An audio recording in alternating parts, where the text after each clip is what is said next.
मतलब सीधी सी बात यह है भैया कि आप किसी बालक से ये कहो जो 10 साल का बालक है कि तू चिंता मत कर, हम तेरे और तेरे राज्य की रक्षा करेंगे, और फिर बाद में समय आने पर मौका परस्ती दिखाओ और बालक के थप्पड़ मारो और थप्पड़ मार के उसका जो भी जितना सारा था वो सब छीन लो, और छीनने के बाद उसके भलाई के नाम पर कि देखो हम इसकी भलाई चाहते हैं, उसको भेज दो यहां से उठा के लंदन और उसका धर्म ही चेंज करा दो। पंजाब के साथ एग्जैक्टली यही हुआ था। जब पंजाब का विलय किया गया इस ब्रिटिश साम्राज्य में, मतलब भारत ब्रिटिश साम्राज्य कंपनी के साम्राज्य में, तो खुद जो अंग्रेज अधिकारी थे ना वो भी इसका विरोध कर रहे थे। यहां का रेजिडेंट था पंजाब का अंग्रेजों का, कौन? Henry Lawrence. और हेनरी लॉरेंस बहुत नाराज हुआ था इस बात से और इस्तीफा दे दिया था, उसने रिजाइन कर दिया था और यह कहा था कि साहब मुल्तान में और इसके अलावा हजारा में जो विद्रोह हो रहा था तो तुम विद्रोह को दबा देते। इसमें ये जो बालक दिलीप सिंह है जिसके तुम खुद संरक्षक बन के बैठे हुए हो, जो खुद तुम्हारी निगरानी में है, तुम्हारा दायित्व है यहां की रक्षा करना, यहां विद्रोह हो रहा था तो विद्रोह को दबा देते। पंजाब को हड़पने की कहां आवश्यकता थी? ये तो धोखा है। एक सैनिक अधिकारी था अंग्रेजों का, इवान बेल्स, जो एक लेखक भी है और सैनिक अधिकारी, उसने कहा यह सरासर धोखा है। मतलब तुम जिस राज्य के संरक्षक बन के आए थे तुम उसी राज्य को हड़प गए, उसी राज्य को खा गए। यह सारा जो खेल था ना, इस समय दिमाग चल रहा था एक व्यक्ति का, और वो व्यक्ति था डलहौजी, जो सुबह सुबह क्या चाय नाश्ते के साथ में रियासत मांगा करता था कि चाय मंगा ली और थोड़े से बिस्किट मंगा लिए, साथ में एक रियासत मंगा ली कि भाई डेली मेरे को जो है रियासत चाहिए। वो चाय नाश्ते के साथ में मतलब रियासत खा जाया करता था, और वो जानबूझकर ये मौका देख रहा था कि थोड़ा सा ही विद्रोह हो रहा है। कहां पर? मुल्तान में, हजारा में। उसने जानबूझ के इस विद्रोह को नहीं रोका, बोले फैलने दो। जब यह विद्रोह फैल जाएगा अच्छे तरीके से तब अपने को कहने का मौका मिलेगा कि जो लाहौर दरबार है, लाहौर दरबार के द्वारा हमारे साथ में गद्दारी की गई और वो जो संधि की गई थी अपन ने, वो 9 मार्च 1846 ईस्वी को वो संधि दरबार के द्वारा तोड़ दी गई, तो इसलिए अब हमको पूरा अधिकार है कि हम पंजाब पर अटैक कर सकते हैं। ये पूरा दिमाग था उसका। किसका? डलहौजी का। थोड़ा सा समझना भाई, जो ये 2 युद्ध हुए थे अंग्रेजों और सिखों के बीच में, तो एक तो पहला युद्ध हुआ था 1845 से और 46 के बीच में, एक दूसरा जो युद्ध हुआ था 1848 से और 49 ईस्वी के बीच में। अब ये जो पहला युद्ध हुआ था, इस पहले युद्ध में अंग्रेजों ने सिखों को निर्णायक रूप से पराजित कर दिया था। 5 अलग अलग युद्धों की श्रृंखला है।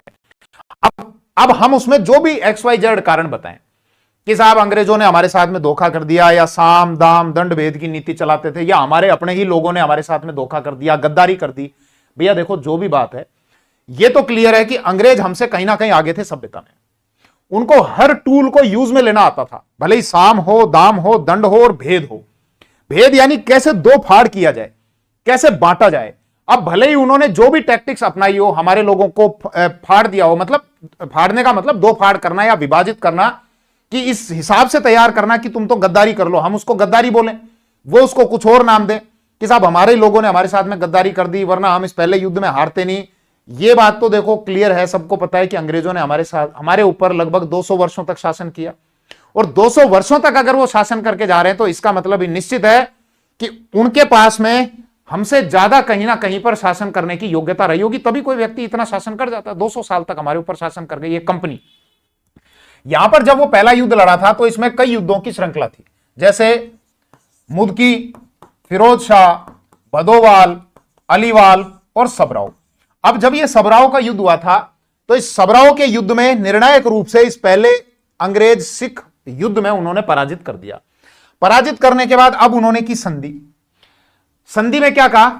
लाहौर की संधि हुई थी 1846 ईस्वी में, और ये बोले कि एक तो तुम्हारी जो सेना है उस सेना में हम कटौती करेंगे, तुम्हारे पैदल सैनिक बड़ी सेना है तुम्हारी, तो हम एक काम करते हैं इसमें कटौती करके इसको 12,000 की, तुम्हारी जो घुड़सवार सेना उसको 12,000 की रखेंगे, और इसके अलावा जो तुम्हारे पैदल सैनिक है वो 20,000 ही हम रखेंगे। अब आप सोचो, बहुत बड़ी अगर सेना थी सिख एम्पायर की, सैनिकों में अगर कटौती कर दी, घुड़सवार सैनिकों को हटा दिया बहुत सारी संख्या में, नॉर्मल जो इन्फेंट्री थी वहां से सैनिकों को अगर हटा दिया, वो सैनिक बेरोजगार होगा।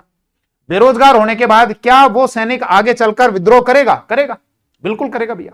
एक तो यहां पर यह दिक्कत हो रही है। फिर दूसरा क्या कर रहे हैं, उन्होंने जो ये सिख एम्पायर था इसके कुछ हिस्सों पर कब्जा कर लिया, क्योंकि उन्होंने हर्जाना लगाया था 1.5 करोड़ का। ये 1.5 करोड़ का हर्जाना जब नहीं चुका पाए तो उन्होंने कश्मीर वाला क्षेत्र, हजारा वाला जो क्षेत्र है, उस पर कब्जा कर लिया। तो यह भी अपमान था सिख एम्पायर का कि साहब हमारे क्षेत्र पे कब्जा ऐसे कैसे कर लेंगे ये। दूसरा, जो दिलीप सिंह है वो तो शासक है, बालक है, कितने साल के, 10 साल के बालक, अंग्रेज संरक्षक बने हुए इनके। इनकी माता जो है जिंद कौर को पेंशन देकर, बाद में एक संधि हुई थी भैरववाल की संधि, पेंशन देकर शेखपुरा भेज दिया, बोले इसको यहां से निकालो, बाहर निकालो। तो पहली संधि तो उन्होंने की लाहौर की संधि 1846 में। इस लाहौर की संधि में ये सारी शर्तें लगाई, साथ के साथ ये कहा कि हमें दिसंबर 1946 तक हम यहीं रुकेंगे, यानी कि जब तक ये पूरा साल खत्म नहीं हो जाता हम यहां पे रहेंगे। क्यों भाई, तुम यहां पे क्यों रहोगे? क्योंकि उनको यहां पर नियंत्रण चाहिए था। यहां पर अपना एक व्यक्ति अपॉइंट कर दिया जिसको रेजिडेंट कहा गया, हेनरी लॉरेंस, जो यहां का रेजिडेंट था। मतलब एक प्रकार से अंग्रेजों का वो प्रतिनिधि है, वो तुम्हारे यहां पर रुकेगा, वो यहां की व्यवस्थाओं में धीरे धीरे धीरे अपने पैर पसारेगा। हम देखते हैं ना बहुत सारी रियासत जहां पर वो अपने रेजिडेंट नियुक्त कर दिया करते थे। मराठा एम्पायर में भी तो यही था कि 3 युद्ध हो लिए, वहां पर रेजिडेंट नियुक्त कर दिया। अब अलग अलग जो मराठा सरदार मिलने के लिए जा रहे हैं पेशवा से, वो बीच में रेजिडेंट जो अपनी राजनीति चला रहा है। सत्ता के 2 अलग अलग केंद्र हो जाते थे। राजा तो एक तरीके से नाम मात्र का रह गया था, वास्तविक सत्ता तो वो रेजिडेंट ही चलाया करता था। तो इस बात को लेकर भी नाराजगी होती थी।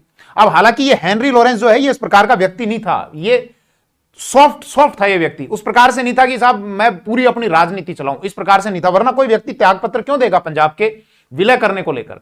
लेकिन समझ रहा, उन्होंने क्या कहा कि साहब दिसंबर तक हम यहां पे रुकेंगे।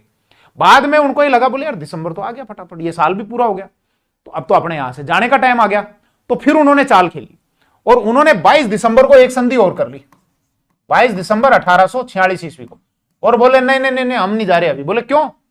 बोले अभी दलीप सिंह जो है ये वयस्क नहीं है।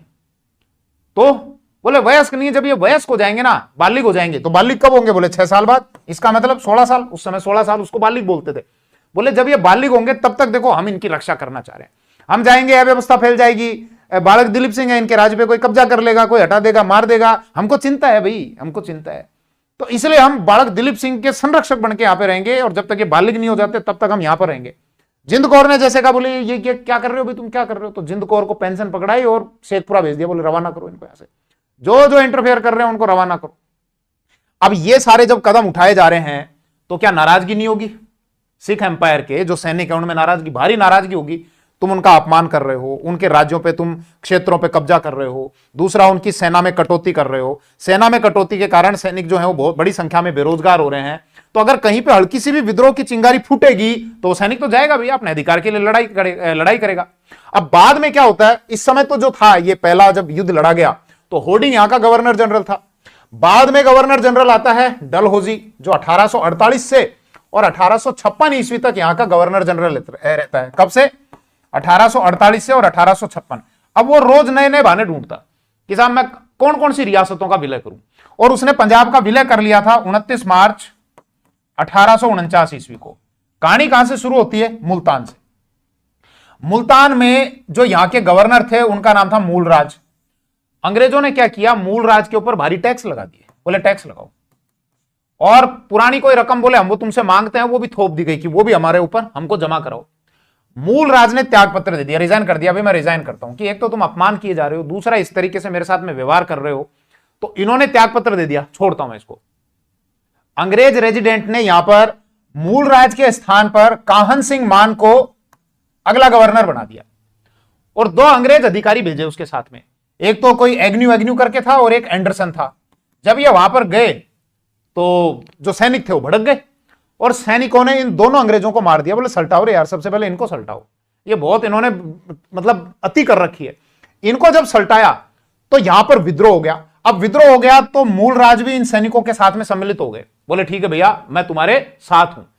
अब यहां पर जब सम्मिलित हुए, न्यूज तो जारी थी सब होर्डिंग के पास में, सॉरी डलहौजी के पास में। डलहौजी अगर चाहता तो इस विद्रोह को शुरू में दबा देता। डलहौजी ने इस विद्रोह को भड़कने दिया, बोले चलने दो, फैलने दो, आग को जंगल में लगने दो, चारों तरफ फैलने दो, अभी कुछ मत करो। बाद में एक सेना भेजी गई शेर सिंह अटारीवाला के नेतृत्व में, ध्यान रखना, शेर सिंह अटारीवाला गए कि जाओ भाई तुमको विद्रोह दबाना है वहां पे। अब जब ये गए तो इन्होंने देखा, बोले यार अंग्रेज अपने साथ में ऐसा ऐसा कर रहे हैं। तो शेर सिंह अटारीवाला की जो देशभक्ति थी वो हावी रही, बोले नहीं साहब अपन अंग्रेजों का साथ नहीं देंगे। और शेर सिंह अटारीवाला भी खुद इन विद्रोही सैनिकों के साथ में मिल गए। जब ये इनके साथ में मिल गए तो शेर सिंह अटारीवाला के जो पिता थे जिनका नाम था चतर सिंह, उन्होंने हजारा में विद्रोह कर दिया। अब विद्रोह कहां फैल गया, एक तो मुल्तान में तो है ही, इसके अलावा हजारा में भी विद्रोह फैल चुका।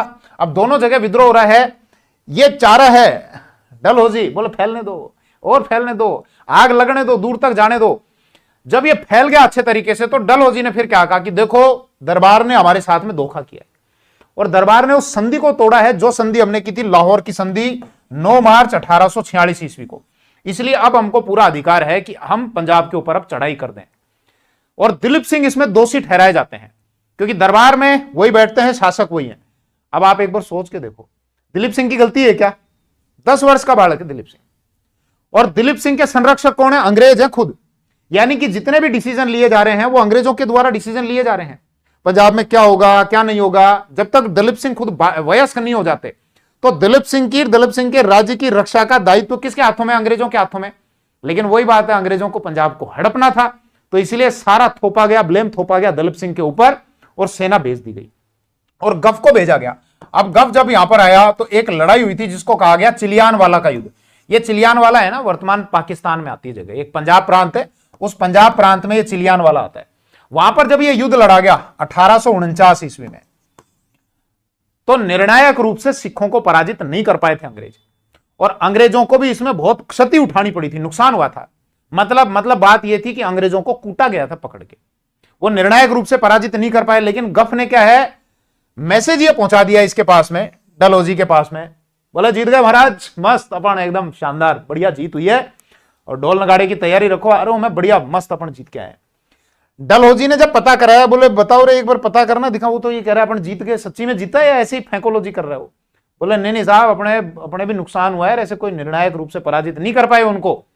तो डलहौजी ने इसको तो बुला लिया, बोले तू एक काम कर, तू वापस आ जा, अगर ऐसी एक और जीत हो गई ना तो ऐसी एक और जीत अपने इस कंपनी के साम्राज्य को बर्बाद कर देगी, तो गफ तू तो आ जा बेटा वापस। और गफ की जगह भेजा गया नेपियर को। किसको? नेपियर को। अब नेपियर जाता है और एक युद्ध होता है जिसको गुजरात का युद्ध कहा गया। अब ध्यान देना, ये वो वाला गुजरात नहीं है जो भारत में जो राज्य है, वो गुजरात नहीं, एक गुजरात पाकिस्तान में भी आता है और वहां पर तोपों का बहुत यूज में लिया गया था, खूब तोप चलाई गई थी, इसीलिए इसको गुजरात का युद्ध या इसी को तोपों का युद्ध कहा जाता है। नेतृत्व में जो ये सेना गई थी, इस सेना ने अब निर्णायक रूप से पराजित कर दिया और पराजित करने के बाद इस सिख एम्पायर का, मतलब इस पंजाब का 29 मार्च 1849 ईस्वी को विलय कर लिया गया। तो इसीलिए जो इवान बेल्स था ना, इवान बेल्स, उसने कहा अरे ये क्या कर रहे हो तुम, वो खुद सैन्य अधिकारी था, लेखक था, बोले तुम संरक्षक बन के आए दलीप सिंह के और उसके राज्य को खा गए। न केवल राज्य को खाया, दलीप सिंह को यहां से भेज दिया लंदन, बोले हम भला चाहते हैं दलीप सिंह का।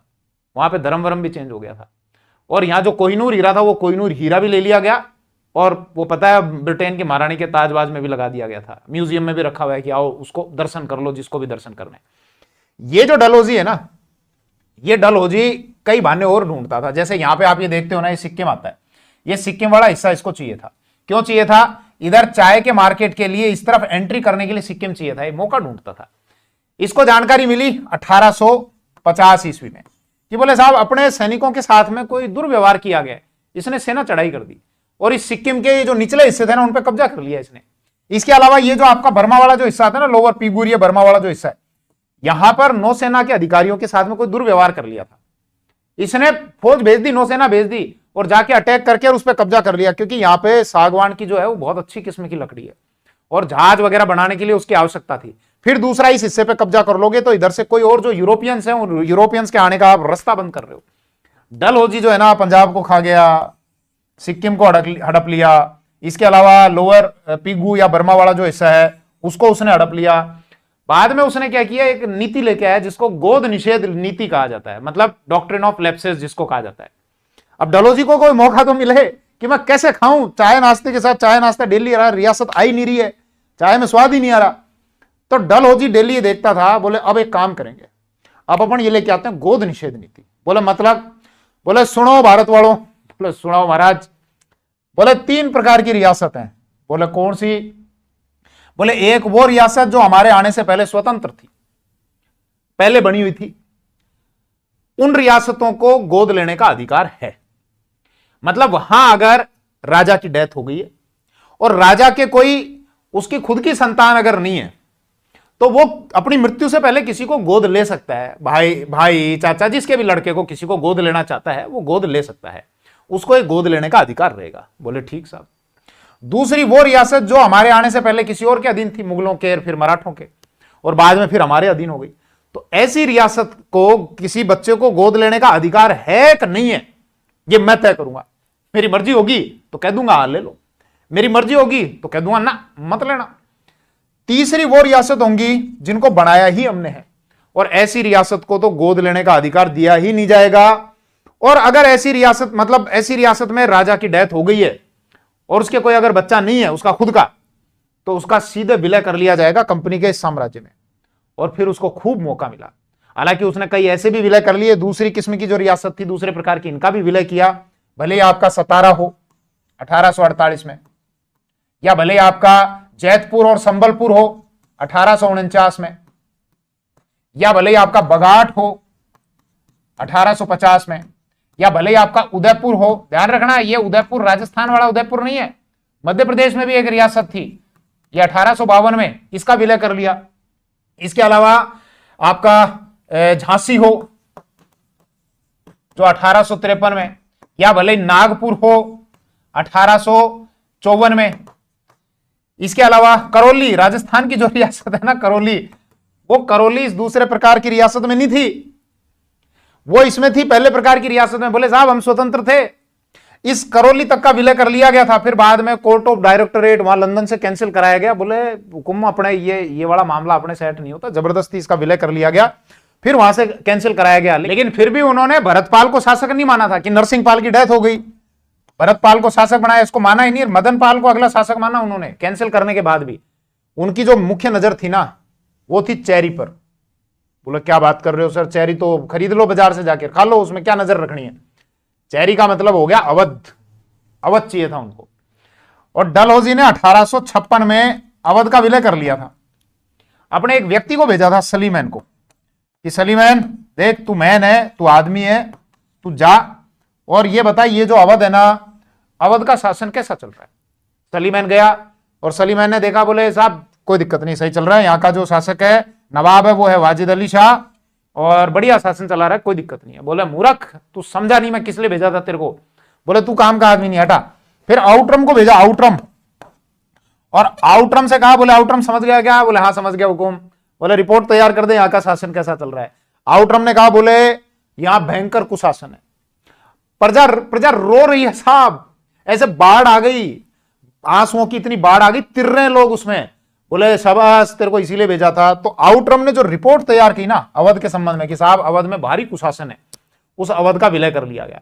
वाजिद अली शाह को उठाया और उठा के भेज दिया गया इधर कलकत्ता। बोले तू एक काम कर, वहां कलकत्ता में बैठ, और इस अवध को मिला लिया था। तभी आगे चल के हम देखते हैं ना 1857 की क्रांति हुई।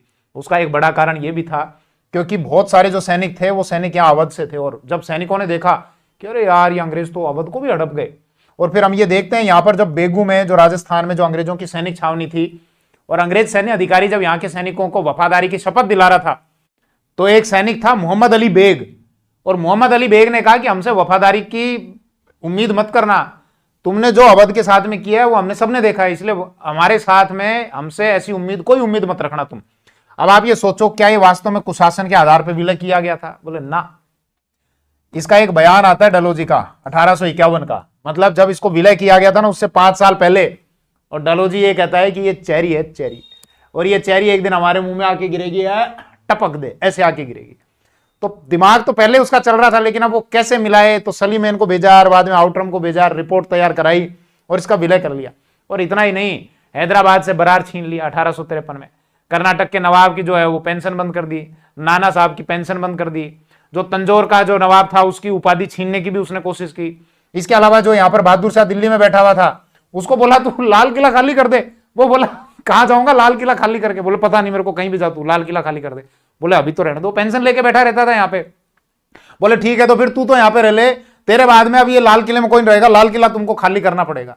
तो वो डलहौजी था भैया, और वो डलहौजी क्या है, वो सारे साम दाम दंड भेद सब अपनाता था, और डेली सुबह सुबह चाय नाश्ते के साथ में वो एक रियासत भी खाया करता था। कहीं ना कहीं योग्यता तो थी उन लोगों में, सभ्यता के मामले में हमसे आगे थे। हम शायद उस लेवल तक नहीं सोच पाए जिस लेवल तक वो सोचते थे, हम उस लेवल तक संगठित नहीं हो पाए जिस लेवल तक वो संगठित थे, उनकी चालों को नहीं समझ पाए थे। आप एक बार ये भी तो देखो ना, अलग अलग उन्होंने सैनिक टुकड़ियां बनाई हुई थी। आप सोच कर देखना एक बार, अगर जाट रेजिमेंट है उस जाट रेजिमेंट का अलग नारा है, राजपूत रेजिमेंट है उसका अलग नारा है, XYZ कोई और रेजिमेंट है उसका अलग नारा है। अलग अलग नारा क्यों दे रहे हैं भाई? सिंपल यही कर दो, भारत माता की जय या जो भी भारत के संदर्भ में कि जय हिंदुस्तान या जो भी जय हिंद, इस प्रकार का नारा बना दो तुम। लेकिन अलग अलग नारों से क्या होता था, वहां के सैनिकों में अपनी जात या उस नारे के प्रति लॉयल्टी आया करती थी, ना कि हिंद के प्रति। ये जानबूझकर ऐसा करते थे कि इनका राजपूत रेजिमेंट का ये नारा रखो, जाट रेजिमेंट का ये नारा रखो, इस रेजिमेंट का ये नारा रखो। तो साइकोलॉजिकली किस प्रकार से हमको अलग करना है कि उन नारों के माध्यम से भी हम ये नहीं समझ पा रहे थे कि जानबूझ के इसलिए दे रहे हैं ताकि हमारी लॉयल्टी केवल अपनी उस रेजिमेंट के प्रति रहे, अपने उन लोगों के प्रति रहे, ना कि अपने देश के प्रति वो लॉयल्टी आ ही नहीं पाए। खैर, इस वीडियो में इतना ही। कैसा लगा वीडियो कमेंट सेक्शन को भरो, बताओ मुझे। सहमत हो तो बताओ, नहीं हो तो बताओ। Thank you. जय हिंद।